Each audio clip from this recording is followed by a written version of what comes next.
Hi mayam. Ngasidi yam nungsiba wari ma mayam da tahange. Kanagumba gi punsida ningjaba nama aduga laibakta tamnamba nama masi thokta banate. Ado wari se targa mayam gi nungaitabado wari sidege khangminase. Ado mayam lottery ama su tawjanena mayam da laukthokjabani. Adubu mayam je saru yaningdabra kaino haifam khangde. Mayam wari da comment pibiro lottery su ochage aduga nungaina wari su tabiyu. Mayam wari hawrage ko khungang amada laisna kaubi nupi ama lerame.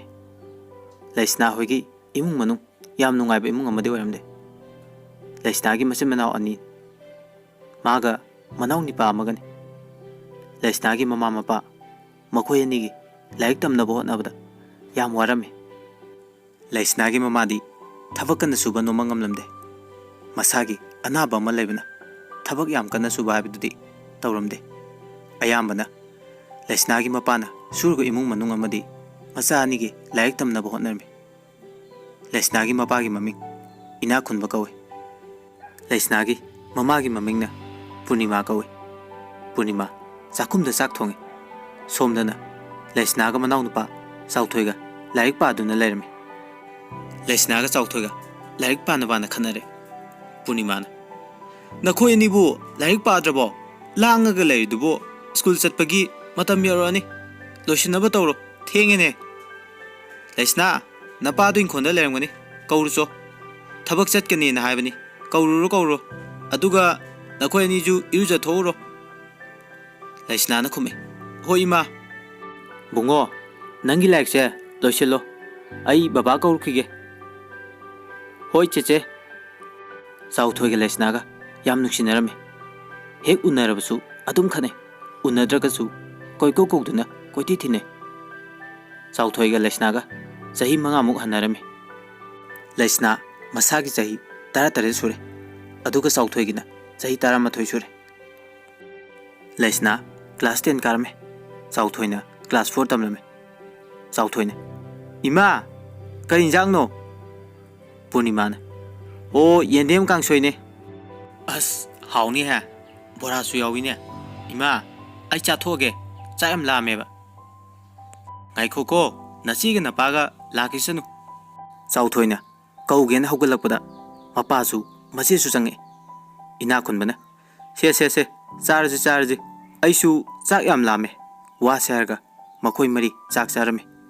Sauthoiga mapaga ma Laisna ga Purnima ga ma charame. Sauthoidi chak laman mana chak lai leite khangdagai chak to charame. Purnima di masagi matau du yengjari. Sauthoina chak lai udruba mama. Purnima na chak khara hapi rakese.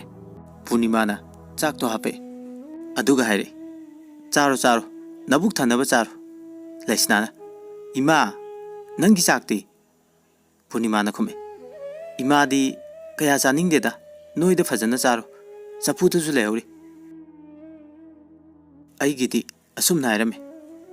Laisna mama gi mawngdo khangi chak leiram laro haiba. Laisna na ima aisu kaya chaningde chapu deido sengna thamo aigi seibani chaminara saraga chak toklaba matung Sauthoiga Laisna ga school chatnaba loisilame. Laisna hoina tamliba school do khara labana pen da chatlame. Sauthoina che ai thoamage ima dagi color leinaba paisa laurukige. Laisna na hoi bela junga helamo aisu loidore. Sauthoina hoi hairaga thokre. Sauthoina ima ai color amta lege lupa 10 tang piu. Purnima na ihe ima di paisa amta leitine hayeng leibe yaroidro nangi dubo. Sauthoina khume hoi ima yani hayeng oina leirage hayeng di soidana lebiu ko ima. Purnima na hoi hayeng do sungsoi soidana leirage. Tanja duda school chanaba school gi bel lai.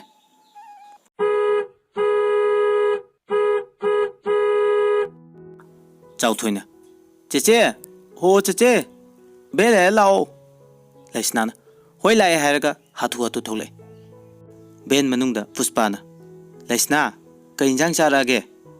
Laisna na khume ngasi di kangsoi jai aikhoi di लायरबनिना हाउन चादेदा haute चाउथोइना इस हाइजलिनी यौ ngasai haumandana igi chaka loina charini wa serga noktuna sum lakpana school ju yorgle school da ngasai man hatu tholakpaduda school gi ribol su kawrame dress su dabai kauthorakpada laisna tholai oja singna nupa nupi khaidoktuna furame yai phaba thawai yamna nungayamde yai phabana laisna bu yam nuksi jarme haibadi ngamlamde laisna तमना तमना class चंगे ओजाना लाइक ताकपा हौरे ओजादुना लाइक पुरुक्तबगै लेपखल हाइरे लेसनासु लेप यावरे मखोइ नुपि अहुम लेपखले नखोइ कैगी लाइक पुरुक्त्रिनो ममानबे अमना मैडम अखोइ ट्यूशन ओजाना हयेंग पिरकेना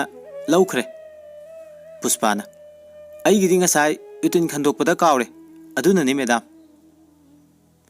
लेसना नंगिदी ngasi de nate lepise adumni kaigino nangna nungtigi lepido laisna mayam mamangde kairam laisna hayeng paisa puro yai phaba chalo nang laik ama lairicho nangna class ki captain habdo oirabnina nangna khara waba tare paisa se pukro yai phaba na khume yani madam aingonde gi lairuge hoi hoi chalo laisna yam ikairame mayam mamangda kapte habata khai yai phabazu laik ama purga lai madam duna chalo laisna da pirucho laisna gi manak changak duna laik to pire laisna ikaina thanks hair ka phangki asumna class to mathang loikhre school sudi thare yai phaba tholakpa ubada laisna ben manungda sat tongkhatki yai phaba laisna haipet yenglamaga chatkhiram laisna wakal nungaita mayumda yawre laisna gi matawdu ubada mama punimana kaidawragi ichabo laisna na ima aigi larik awatpado ngasi imana bamana paisa piduna leibi ayami kaije ima do ayengdi paisa do pithokkinaba tawsiko hoi horendi napasu paisa phanglakani chalo firondo hongdo ulo imana insang tharibase khara mating pangu laisna su hoi ima hairga imung de changi punima laisna bu mamittagi mapi taba makai yengjeri punima na khanje icha singje nongmata maning thungan bangamdre dako icha sina ngasi migi mamangda kaya da ikai hamgani nongmata maning thungjaba haibado phangdre dako wasi khanduna kapli laisna su tholakuna mamagi mateng pangli ima aikoi horen kari injang thongduino ichabu kari injang chaningene laisnana khangde de ma ima pabung hale punimana makhoi babung hale edana paisa phangbirakra khara de phangle mama icha tombi ising khara thake ipa laisna hoi pabung laisna ising phuroktuna mapadabi punimana kaya bu phangbirake ina khunbana khume phangle ado phangye habada ngaire mi gi bithokibada lemdrene lising ani ga chawani sina dukan gi pochot pagi khado singdokro haina ringe tanja duda chawba lai ina khunbana khura somda phamje chawban haire ai phamba lakba nate ai gi seldo karamba matamda pi ge habano pangam yamasu nate lising yang kai khaktani singningai letradi ingkhol machet ama piro adusu nangni yaningde khangde aidi lakliba tang tara sida aigi mathoi gi marekwa loina pithoro ai chatlage soiba yade ko chawba si haram laga thokre chawba hek thokhibaga sanathoi phingne changle sanathoi ne oi taw aishu hantakti sel khara chille nangna pukhiba lupa lising ani do piro nang ngasi paisa phangena tabadagi aisu lakin ina khonbana itaw ai mathang de pirage saurano sanathone yaroida kaino aingonda pukhibada hapta amatani haikiba natro tha ama hele piro ai thenge aikoi nupido mapam chatkini na ngai hori punimana sanathoi gi paisa do pikhiram sanathoi su haraung chatki Punimana hayengdi Laisnagi like laibagi pesasu pidaba yaro dukan gisu ibema nangi duna kayano ima dupa samli ni hoi chalo chalo imungi thabakara losilam nanau pa dusu sana ba chatkibani waramlani kaushin biramu ima dukan phauta chaluki kuirak loi haram laga Punima thoki mapasu imungda changkra Laisna wakali am nungaitena mangolda khadang metuna kaptuna lei mahakna khale karamba matamda aikhoi gi mungse nungairakani ima babagi awabasu yengba ngamde aibu laik tambase toklasira ima gi mateng pangmusu ngamde laik tamba toklabadi ima gi matengdi soidana pangba ngamgani asumna khalingai mama Punima makuta alu khara paisilaga changle Punima ihe ibema nang di famdana amuk leirabo isabu kaidawragene Laisna na ima ai laik tambase toke aduga ima ki mateng panglage Punima he kaigi isana laik tamba tokani ima wai haiduna isabu laik tamba tohal ima lerisidi wase haraga masabu konbirame asumna ngaya kaplaba patungda thengise chak thongnaba tawru ima chauthoidi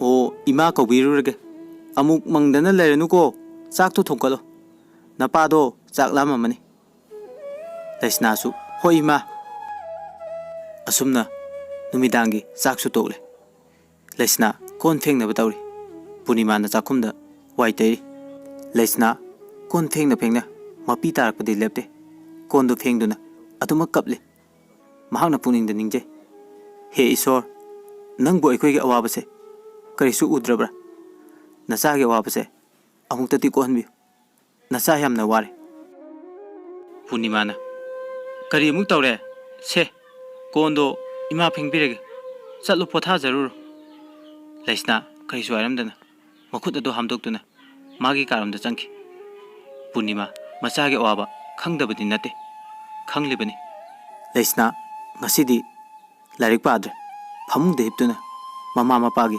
awaba singdo khanduna leri chauthoidi tumlaga lerme Laisna ga chauthoiga tuminai Laisna chauthoide hinglaga khayada nungaina tumlibano nangdi angang oiribani karisu khangjaba nate do Laisna ahingdo tumthaba yadana leri ahingi pung 12 makai tarakle Laisna kapna adumak tumthakirame